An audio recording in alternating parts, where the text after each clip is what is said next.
Greetings, good morning, good afternoon, good evening, warriors. Whenever you're watching this, good day. So what I like to do in this video is talk about our sixth project, which is to research a movement or a time period and then to paint a painting of what you selected. So a little bit kind of like why we're doing it this way. Like in a normal painting class, what you would do is typically at the beginning of a lesson, you would like to watch a big PowerPoint presentation on art style. Then you would like create a little tiny painting in the style you learned about. Then maybe the next week you do the same thing over and over again. You learn about a bunch of different styles. I never really liked that in high school, especially like now we live in the age of like the internet and we can like Google and find different things. But like I wanted to make what I wanted to make. I was interested in I'm interested in my own things and I want to learn how to make them. I want to make them different ways. Thinking about that, I kind of change this up a little bit where you're going to pick and choose your own thing that you want to make, and then you're going to paint it into ISM or art movement or art period, time, style that is the way that you want to make it. So let me show you kind of real quick the learning targets here and go from there.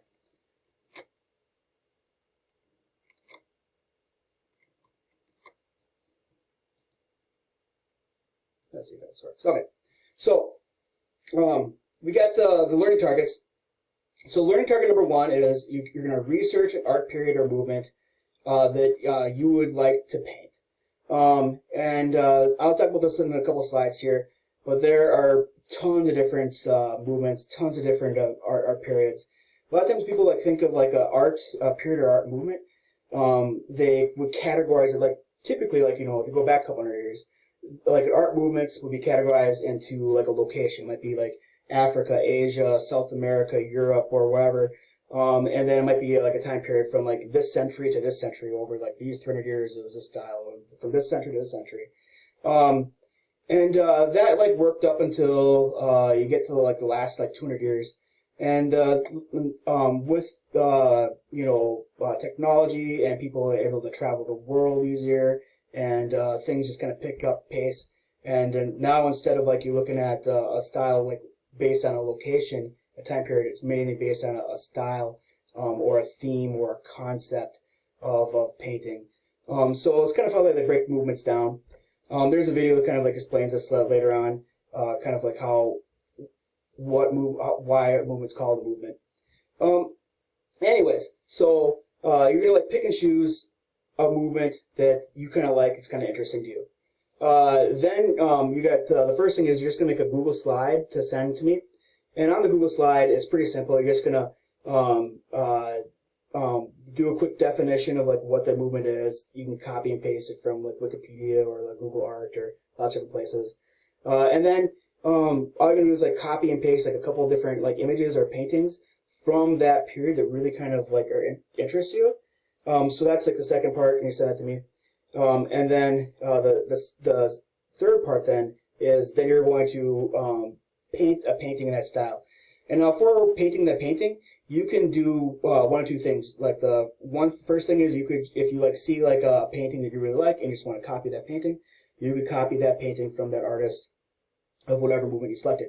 The second thing, which I think is kind of fun, but it's really up to you, is you can just try and kind of create your own painting, but using that style of art from that art movement. If it doesn't matter if you're doing Surrealism or Expressionism or pop art or whatever you're choosing, but you'll just take a look at a couple of things and then try to copy that style into your own painting of whatever you want. At the very end of it, we're going to spend 3 weeks on this. I'm looking for a quick Google slide, which is pretty simple. I'm not looking for you to spend a lot of time on it. And then I'm looking for the painting, what you're going to paint, either using acrylic or watercolor, of what style you picked. So I got this first video. It's just a quick history of art. You can watch it only 2 minutes and 30 seconds, but it just kind of breaks down when things happen for a history timeline. I like timelines. Besides being an art teacher, I'm also a social studies teacher. So I'm a huge fan of timelines. It helps me kind of like visually think about where things are in the world and time. But that's kind of this video. So anyways, let's talk about a couple of different movements. And I'm only going to go through this real quick because you're going to be able to like look in any of these in detail. But I mean, you got everything from your realism, and like realism, which your upper left, I work from like upper left to bottom right.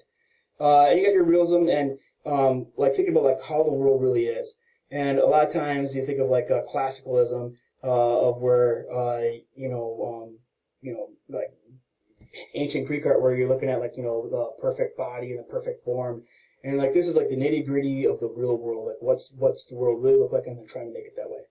And you got futurism. It was like really big, like what the future world will look like with machines and the industrial revolution, and kind of like a futuristic like type world for futurism.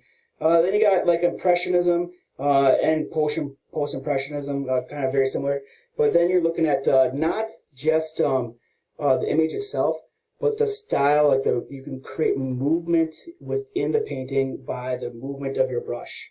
You're creating like the impression of like the breezy day, the impression of like going mad, the impression of like water, like or of a dance. But by using the brush strokes to create that. You got minimalism. Minimalism is like later on like to take like one of the elements of art, like form, color, perspective, and then focus on like a shape, or focus on one of those like elements of art to put into a painting, to make it like crisp and clear. So minimalism. Moving over, you got Neoclassic Classicalism, and this is kind of like became big. I'd say like around American Revolution. You got the Napoleonic Wars. You see like a Napoleon here in a famous painting. It's like realism, but at the same time it has a bit of classicalism, where it's like they remove the nitty gritty of like real life and they make the propaganda like how things would be in a perfect world, but yet look realistic. Moving on, you got Expressionism. Using like art to to express yourself. You got Pointillism. That's where you make you take the little brush and you put in little dots of color. And then if you have say you have a red color next to a blue color, just kind of looks purple on its own, or a blue color next to a purple, or a yellow color looks green on its own. You kind of your eyes from a distance will mix the colors in your head. But that's just colors hitting, making dots into colors. You got the Cubanism from Picasso type things of shapes. Moving down, you got Romanticism, the romantic world, again, it's not the real world because it's not the nitty gritty, but it's a romanticized world of I don't know. I think of a cover of my wife reads all those romance novels. Blah.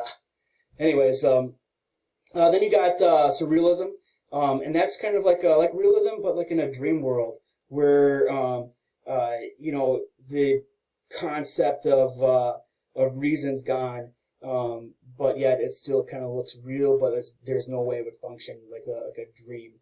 Then you got Symbolism. Symbolism is like a painting, but you have different symbols inside the painting, which mean different things. Which when you take away, so it's like what symbols you add into a painting to make you feel, or to put a concept or an image across there. Then you got your pop art, and pop art stands for popular culture. So you got your popular culture art, and then that's was huge, started in the 1950s and moved for a couple decades, huge. But then that's where you look at your advertisements, your commercials, even some of your early comic books, think of why is a Campbell soup can? You got so you got your pop art.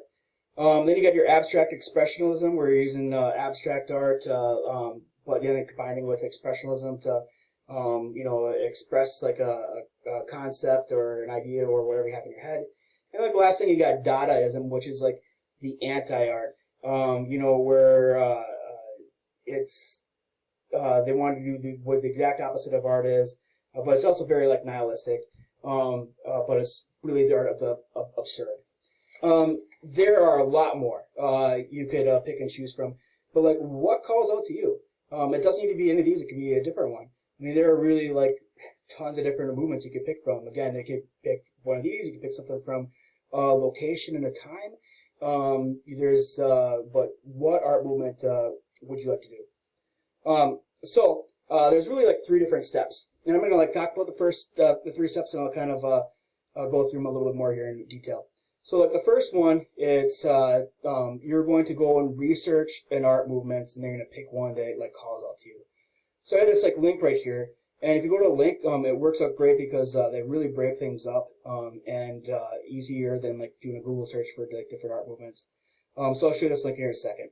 So after you get done researching it, then you're going to create a Google slide of your movement and period to include the following. You're going to have like your name, the movement you selected. You're going to define the period, like when did it happen, what is it, and then copy and paste like different like paintings from the period that you think are interesting. And then number 3, now you're going to paint the painting off the period you selected. You can copy any painting from any artist in that same style, or make your own painting from that style. So those are the 3 steps. So I want to go through step 1 here now, and kind of show you this link here. So clicking on this link, right here it's you got Google's art and culture, and this is the different art movements. And they have all the different art movements here. You can categorize them by alphabetically or by time period. What's like nice about this is like you can go down through it, and you can like see different different like styles, and like what style calls out to you, what do you think's interesting. So I mean, then you can like click on it, and you'll see a definition of it. You'll see a bunch of different videos. So like I don't know, just click on pop art just because. So talk about pop art. They have a quick definition of what pop art is. You can copy paste this into your Google slide if you want, or you can like change it up your own your own words. Then they got like a bunch of different videos for the art style you're picking for like about pop art, and so you can watch a couple of videos. Then they have different pop art that you can take a look at. You can click on, and then it'll like pull up. It'll say like who did this art. And go from there. So like, hey, this is kind of interesting. Then you could like take a look at it. You can copy paste this onto your Google slide. And this is a little bit about the art that from that pop art. But you can go through anything. Again, here I click on Cubism. It's the same type of thing. You click on it. It's got the style, or it's got the definition, kind of what it is. It's got a whole bunch of different videos you can watch, and then it's got a bunch of like different Cubist like style like art, which you can then like kind of click on, and it'll kind of like talk to you about kind of what the painting is and who did it, and so on. That's kind of I recommend using the Google Arts and Culture link. It just makes it a bit easier for searching. You don't need to. If you know what you kind of want to do, you could just like Google image a movement and go that route. Otherwise, I do think this is just easier. It's just a really nice site the way that it's set up. So there's that part. Then the next slide I got here is just like a video kind of like talk about like what like art movements overall, like what they are, when they came around, like kind of like the a little bit behind them. It's a pretty quick video. If you're in class, I'll play this in class, but if you're at home, I recommend watching this because it just kind of goes through. If you're not sure what you want to pick, I think this one helps out quite a bit. Anyways, now that you say you selected, a art movement that you're interested in doing. The next part then is you're just going to throw together a quick Google slide. Maybe 4 slides. I'm not like expecting a lot. I'm not expecting you to do a lot of different work here, but here you got, these are 2 different student examples that students have done in the past. One did pop art, one did realism. A little bit about like, a timeline, kind of when it was or what it is. And then a bunch of different like examples